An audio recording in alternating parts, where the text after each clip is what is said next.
Hi everyone, welcome back to my channel study with Ashish. तो जैसा कि आप सभी लोग जानते हैं, बिहार शिक्षक भर्ती की फॉर्म जब फिलअप हो रहा है तब से बहुत सारी समस्याओं का सामना करना पड़ रहा है कैंडिडेट्स को। उसी के लिए बहुत सारी अपडेट्स बार बार बिहार लोक सेवा आयोग की तरफ से आ रही हैं। तो कल बहुत सारे कैंडिडेट्स रजिस्ट्रेशन की लास्ट डेट को लेकर परेशान थे, तो उसमें भी विस्तारित कर दी गई है तिथि। उसी के साथ साथ पीआरटी के कैंडिडेट्स को कब से कब तक भरना है और किस प्रकार से फॉर्म भरना है, इस पर भी हम चर्चा करेंगे। और माननीय अध्यक्ष महोदय का जो आज ट्वीट आया है, एस्टेट पेपर 1 में और पेपर 2 में जो अन्य सब्जेक्ट से संबंधित है, उसके लिए भी उन्होंने कुछ ट्वीट करके बताया हम सभी को। तो हम आज इन्हीं सारे टॉपिक्स को इस वीडियो में कवर करेंगे। आप अभी तक मेरे चैनल को सब्सक्राइब नहीं किया तो सब्सक्राइब कर लीजिए, वीडियो को लाइक करिए, कमेंट करके बताइएगा कि आपको क्या समस्या आ रही है और आप क्या चाहते हैं कि क्या किया जाए। बाकी जो हम लोगों ने ट्वीट किया था उसी के चलते माननीय अध्यक्ष महोदय का रिस्पांस भी आ चुका है। तो चलिए हम इस वीडियो में शुरुआत करते हैं वीडियो की। सबसे पहले हम बात करेंगे माननीय अध्यक्ष महोदय का ट्वीट क्या आया है आज, जो पेपर एस्टेट पेपर 1 और 2 में अन्य सब्जेक्ट चूज कर लिए थे कन्फ्यूजन के कारण। लेकिन अब देखिए उन्होंने क्या कहा है उस पर। माननीय अध्यक्ष महोदय ने कहा, other subject confusion was unnecessary and so was that the clarification, but it was the issued on the request only. Okay, or then those blaming BPSC for late clarification have still not understood that there is no need to amend applications and the unmindful accusation may attract dire consequence. मतलब माननीय अध्यक्ष महोदय ने बहुत मतलब एक सरल भाषा में और बहुत चेतावनी प्रकार की दे दी है सभी को। वो देखिए क्या है कि अन्य और अन्य विषय का भ्रम अनावश्यक था, मतलब उसका कोई बहुत बड़ा मतलब नहीं था और स्पष्टीकरण भी अनावश्यक था, लेकिन यह केवल अनुरोध पर जारी किया गया था। मतलब वो जो स्पष्टीकरण माननीय अध्यक्ष महोदय ने ट्वीट किया था, वो बहुत सारे लोगों के कहने के बाद उन्होंने ट्वीट किया है कि अन्य विषय जो है वो अन्य के लिए है, बाकी सब्जेक्ट वाले हैं। लेकिन अब इसके बाद देखिए क्या है, देर से स्पष्टीकरण के लिए बीपीएससी को दोषी ठहराने वाले को अभी भी यह समझ में नहीं आया है कि आवेदनों में संशोधन करने की कोई आवश्यकता नहीं है। मतलब जो आपने कर दिया है, अगर अन्य के साथ आपने सब्जेक्ट अपना चूज कर लिया है तो उसमें संशोधन करने की आवश्यकता नहीं है। बिना सोचे समझे लगाए गए आरोपों के गंभीर परिणाम हो सकते हैं। तो मतलब अगर बिहार लोक सेवा आयोग के ऊपर आप बिना सोचे समझे कोई आरोप लगा रहे हैं तो उसके गंभीर परिणाम आपको भुगतने के लिए देखने को मिल सकते हैं भविष्य में। लेकिन यहाँ पर एक लाइन का जो मतलब है वो ये समझ में आ रहा है सीधे सीधे कि इन्होंने स्पष्टीकरण इसलिए दे दिया था उसका कि उसकी आवश्यकता भी नहीं थी, लेकिन बहुत सारे लोगों के रिक्वेस्ट करने के बाद उन्होंने ये बताया कि अन्य विषय अन्य के लिए, बाकी जो 4 ईयर एग्जाम्पशन 10 ईयर एग्जाम्पशन के साथ दिए गए सब्जेक्ट उसमें आप फिल कर सकते हैं। लेकिन अभी इन्होंने एक चीज़ और लिखा है कि इसमें संशोधन की, आवेदनों में संशोधन की, देखिए पूरी लाइन में पढ़ के फिर से आपको एक बार समझाता हूं कि आवेदनों में संशोधन करने की कोई आवश्यकता नहीं है। मतलब जो भी आपने कर दिया, जैसे अन्य में भी आपने सब्जेक्ट चुना होगा, तो जैसे आपने हिंदी सब्जेक्ट से भर रहे होंगे, एसएसटी से भर रहे होंगे, मैथ से भर रहे होंगे, किसी भी चीज़ से, तो आप जब अन्य किए होंगे तो उसके बाद भी आपको सब्जेक्ट चुनने का मौका मिला होगा। इसका मतलब कि आपको अब किसी प्रकार का संशोधन करने की आवश्यकता नहीं है। मतलब आपको फॉर्म में ना एडिट की जरूरत है, ना आपको अपना फॉर्म कैंसिल करने की आवश्यकता है। वो माननीय अध्यक्ष महोदय ने सिर्फ किसी के रिक्वेस्ट करने पर कई लोगों के जारी किया था, बाकी उनसे कोई भी समस्या या कोई भी इफेक्ट आपके फॉर्म पर नहीं पड़ेगा। तो मतलब एकदम स्पष्ट तौर पर आप जान के चलिए, आप अपना पेमेंट प्रोसेस करके सब कुछ आगे कर दीजिए, फॉर्म अपलोड कर दीजिए, क्योंकि आप सभी लोग जानते हैं अब 17 तारीख तक विदाउट लेट फी, कल ही नोटिफिकेशन आ गया है इसके लिए, विदाउट लेट फी आप सभी लोग रजिस्ट्रेशन 17 तारीख तक कर सकते हैं। तो ये हो गई बात एस्टेट पेपर 1 एस्टेट पेपर 2 की। अब हम बात करेंगे कि पीआरटी में जो आया है नोटिफिकेशन, उसमें क्या आया है, कुछ बातें, कुछ 3-4 पॉइंट्स हैं जो मैं आपको एकदम क्लियर बता दूं। जिस तरह आपको फॉर्म भरना है, कब से भरना है, क्या करना है, पूरी चीज़ें सुन लीजिएगा बहुत ध्यान से, फिर ही आगे जाके कोई काम करिएगा।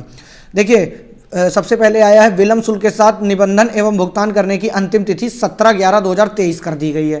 ठीक है, तो आपको कोई भी विलंब शुल्क नहीं लगेगा। संशोधन क्या हुआ है, नहीं ये तो था विज्ञापन में प्रकाशित, अब संशोधन क्या हुआ है, विलंब शुल्क के साथ निबंधन एवं भुगतान की प्रक्रिया को शिथिल किया जाता है, परंतु निबंधन एवं भुगतान की अंतिम तिथि 17/11/2023 तक यथावत रहेगी। मतलब जो 14 के बाद आपका लेट फीस लगना था 17 तक, वो अब नहीं लगेगा, लेकिन फॉर्म भरने की अंतिम तिथि रजिस्ट्रेशन की 17 तारीख यथावत बनी रहेगी, उसमें कोई भी चेंजेस नहीं है। आप सभी लोग को 17 तारीख से पहले फटाफट अपना भर लेना है।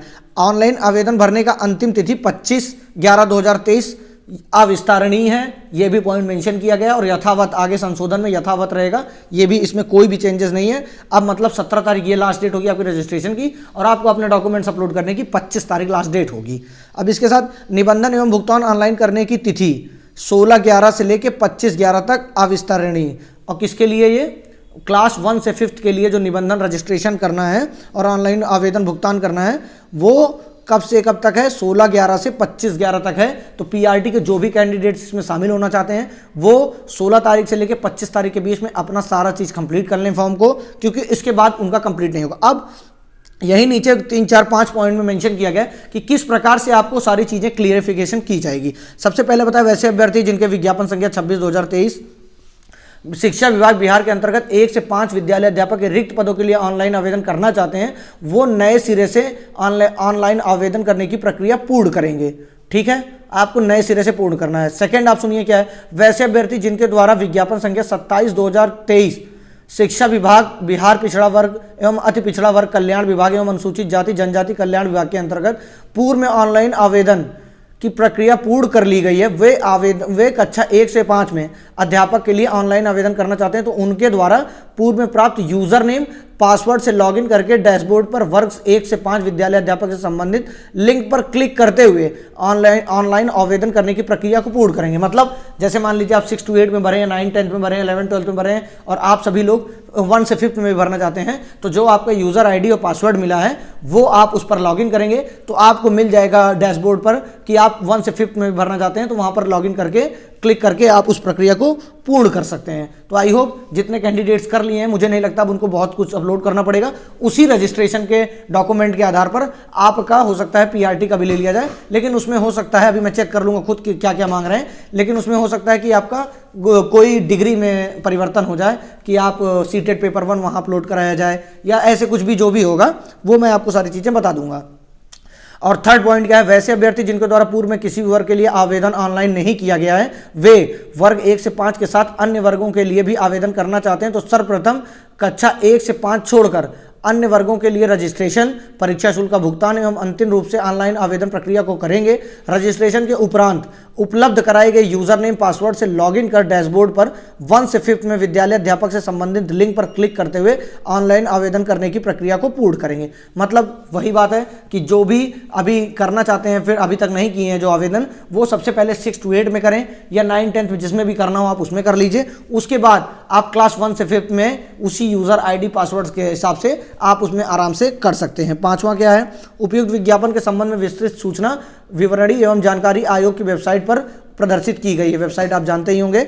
और 5th क्या है, अभ्यर्थी ऑनलाइन आवेदन भरने की प्रक्रिया प्रारंभ करने के पूर्व वेबसाइट पर प्रदर्शित विस्तृत विज्ञापन एवं ऑनलाइन आवेदन भरने हेतु आवश्यक एवं विस्तृत निर्देश का भली भांति अध्ययन कर लेंगे। वही जो मैं आपको पिछले वीडियो में कह रहा था कि आप सभी लोग एक बार खुद से नोटिफिकेशन पढ़िए, जहां नहीं समझ में आए तब आप कुछ बताइएगा। तो आपको ये कह रहे हैं भली भांति पढ़ लीजिए, आपका कोई ऐसा चीज़ ना हो कि आप फर्जीवाड़ा या कुछ ऐसा कर रहे हो। दिनांक 4/11/2023 एवं 10/11/2023 को प्रकाशित विज्ञापन संख्या 27/2023 की शेष शर्तें यथावत रहेंगी और ये 14 तारीख की डिटेल है। तो आप सभी लोग ये जान के चलिए कि आपको दोनों टॉपिक पर मैंने बता दिया। अब इसके साथ आप सब लोग फॉर्म की झंझट छोड़ दीजिए, जो भी अन्य या कुछ भी डाले हैं आपको कोई समस्या का सामना नहीं करना पड़ेगा। चुपचाप अपना फॉर्म भरिए और आपके पास अब पढ़ाई का बिल्कुल कम समय बचा है, तो आप अपनी पढ़ाई को स्टार्ट कर दीजिए। और जीएस पेड क्विज से जुड़ने के लिए आप सभी लोग जो स्क्रीन पर नंबर दिख रहा था शुरू से, उस पर संपर्क कर सकते हैं, आप जीएस पेड क्विज को ज्वाइन कर सकते हैं। तो चलिए इस वीडियो में इतना ही। बाकी कोई लेटेस्ट अपडेट पाने के लिए टेलीग्राम का लिंक डिस्क्रिप्शन में लिंक रहेगा, वहाँ से आप तुरंत उसको फॉलो कर लीजिए, क्योंकि वहीं पर सबसे पहले अपडेट दी जाती है। थैंक यू सो मच, मिलते हैं नेक्स्ट वीडियो में, पढ़ते रहिए।